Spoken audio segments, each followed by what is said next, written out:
ನಮಸ್ಕಾರ ಎಲ್ರಿಗೂ. ಇವತ್ತು ನಾನು ಬೆಂಡೆಕಾಯಿ ಪಲ್ಯ ಮಾಡೋದು ಹೇಗೆ ಅಂತ ಹೇಳ್ಕೊಡ್ತೀನಿ. ನಾನು ಬೆಂಡೆಕಾಯಿನ ಹೆಚ್ಕೊಂಡು ಇಟ್ಕೊಂಡಿದ್ದೀನಿ ಇವಾಗ ಆಲ್ರೆಡಿ. ಬೆಂಡೆಕಾಯಿ, ಈರುಳ್ಳಿ ಮತ್ತು ಹಸಿಮೆಣಸಿನ್ಕಾಯಿ. ಇವಾಗ ಪಲ್ಯ ಹೇಗೆ ಮಾಡೋದಂತ ಹೇಳ್ಕೊಡ್ತೀನಿ. ಎಣ್ಣೆ ಕಾಯ್ದಿದೆಯಾ ನೋಡಬೇಕು. ಓಕೆ, ಎಣ್ಣೆ ಕಾಯ್ದಿದೆ. ಇವಾಗ ಬೆಂಡೆಕಾಯಿನ ಇದರಲ್ಲಿ ಹಾಕ್ತೀನಿ. ಕಟ್ ಮಾಡಿರೋ ಬೆಂಡೆಕಾಯಿನ ಇದರಲ್ಲಿ ಹಾಕ್ತೀನಿ.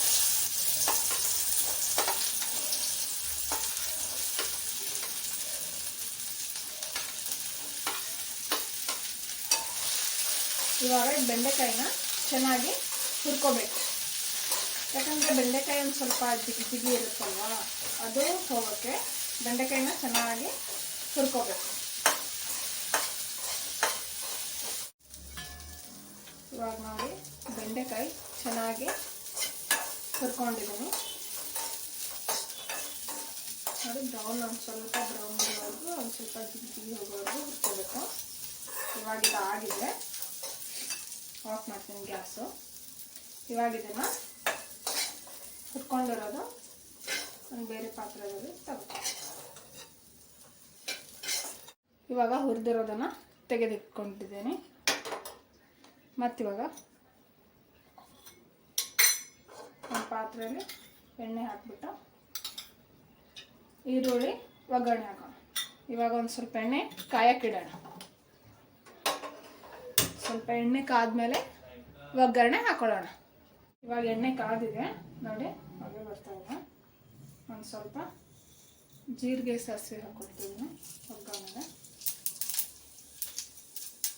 ಅದಾದಮೇಲೆ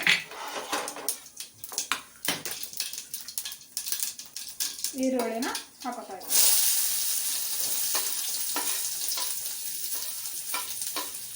ಈರುಳ್ಳಿನ ಚೆನ್ನಾಗಿ ಫ್ರೈ ಮಾಡ್ಕೊಳ್ಳಿ.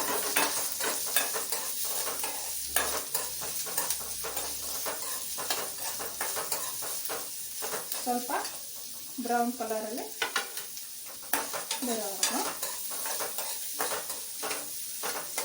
ಈರುಳ್ಳಿ ಸ್ವಲ್ಪ ಫ್ರೈ ಆದಮೇಲೆ ಇದರಲ್ಲಿ ಮೆಣಸಿನ್ಕಾಯಿ ಹಾಕೋಣ.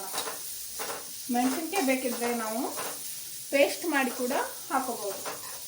ನಾನು ಸಣ್ಣದಾಗಿ ಹೆಚ್ಚಿಬಿಟ್ಟು ಹಾಕೋತಾ ಇದ್ದೀನಿ.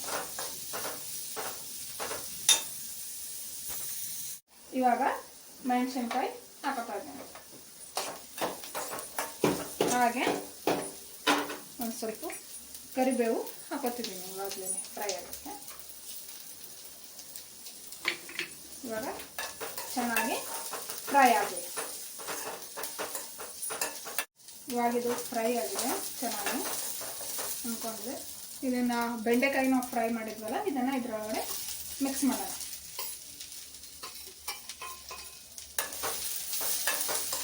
ಚೆನ್ನಾಗಿ ಕಲಸಿ,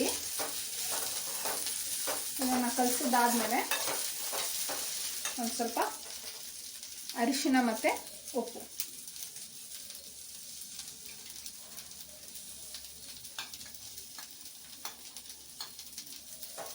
ಹಾಕೊಂಡಿದ್ದೀನಿ. ರುಚಿಗೆ ತಕ್ಕಷ್ಟು ಉಪ್ಪು.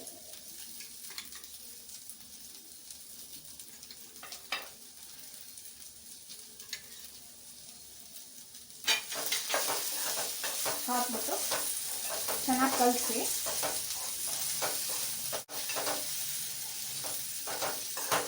ಕಲಸಿದ್ಮೇಲೆ ಒಂದು ಸ್ವಲ್ಪ ಇದನ್ನು ಉಮ್ಗಾಯಕ್ಕೆ ಇಟ್ಬಿಡಿ. ಸ್ವಲ್ಪ ಮುಚ್ಚಿಬಿಟ್ಟು ಒಂದು 2-3 ನಿಮಿಷ ಅದು ಚೆನ್ನಾಗಿ ಉಮ್ಗಾಯುತ್ತೆ. ಅದನ್ನೆಲ್ಲ ಉಪ್ಪು ಮತ್ತು ಅರಿಶಿಣ ಎಲ್ಲ ಕಡೆ ಇದಾಗಬೇಕಲ್ಲ, ಅದು ಸ್ವಲ್ಪ ಉಮ್ಗಾಯಿದ್ಮೇಲೆ ಇದನ್ನು ತೆಗೆದುಬಿಡೋಣ.